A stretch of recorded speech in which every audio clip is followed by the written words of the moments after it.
ഒന്ന് ആലോചിച്ച് നോക്കുക, ഈ സീസണിൽ നമ്മൾ ഇന്നേ വരെ കേൾക്കാത്ത ഒരു ശബ്ദമാണ് അനീഷിന്റെ ആദ്യത്തെ ദിവസം മുതൽ ഉണ്ടായത്. അദ്ദേഹത്തിന് പറയുന്ന ഓരോ വാക്കുകളും അദ്ദേഹത്തിന്റെ ഓരോ ഡയലോഗുകളും സൂപ്പർ ഹിറ്റ് ആയിക്കൊണ്ട് സോഷ്യൽ മീഡിയയിൽ തരംഗം സൃഷ്ടിച്ചുകൊണ്ട് സെലിബ്രിറ്റികൾ വരെ സെലിബ്രേറ്റ് ചെയ്യപ്പെട്ടുകൊണ്ടിരിക്കുകയാണ്.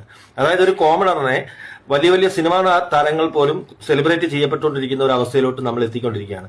ഇദ്ദേഹത്തിന്റെ റിപ്പീറ്റഡ് വേർഡാണ് ഏറ്റവും കൂടുതൽ നെഗറ്റീവ് എന്ന് പറയുന്നത്. പക്ഷെ ജനങ്ങൾ ഏറ്റവും കൂടുതൽ ഏറ്റെടുക്കുന്നതും സെലിബ്രേറ്റ് ചെയ്യപ്പെടുന്നതും ഇദ്ദേഹത്തിന്റെ റിപ്പീറ്റഡ് വാക്കുകളാണ്. അതായത് ബിഗ് ബോസ് ഇന്നേ വരെ കാണാത്ത ആൾക്കാരുടെ ഇടയിൽ പോലും അനീഷിന്റെ ഡയലോഗുകൾ സൂപ്പർ ഹിറ്റായി ഒരു ട്രെൻഡിങ് ആയിട്ട് അത് നീ പറഞ്ഞതുകൊണ്ട്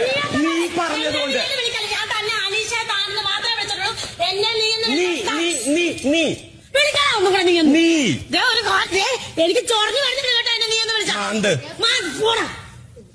വരുന്നെങ്കിൽ മാന്ത്. ഇനി ഇതെന്റെ മാത്രം സ്വന്താണ്. സോ ഇനി ഒരാളെ കടത്തരുതെന്നാണ് ബിഗ് ബോസ് പറഞ്ഞത്.